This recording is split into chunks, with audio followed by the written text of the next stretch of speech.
Hi, I'm Simon with AppliancePartsPros.com. Today we're going to show you how to repair your appliance. Are you ready? Remember, anytime you work on your appliance, make sure it's unplugged or the circuit breakers are off so there's no chance of electrocution. In this video, we'll show you how to replace the rinse aid lid in a Bosch dishwasher. It's going to be a very easy repair. Should only take a couple of minutes to show you how to do it. For the job, we're going to need a flat blade screwdriver. When you open up the package, you're going to get a new rinse aid lid. The rinse aid lid is a part of the detergent dispenser assembly. It covers the rinse aid reservoir on the side of the dispenser. The main reason for the rinse aid lid to be replaced is if it breaks off. We're going to open the dishwasher door.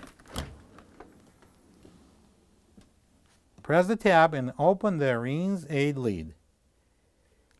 So using the flat blade screwdriver, we're going to pry this hinge and pull out the lid.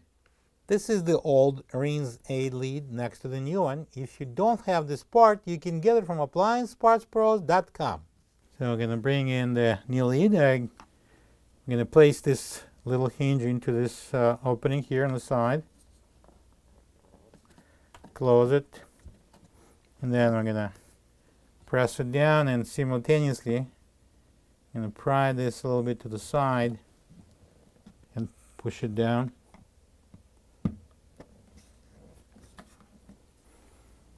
Just open it to check if it's on properly, and then we can close it back.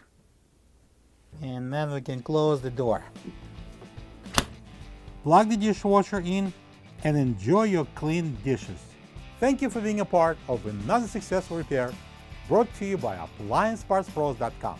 For any of your future appliance repair projects, please check out our other videos available on our site, on Facebook, on YouTube, and on Instagram.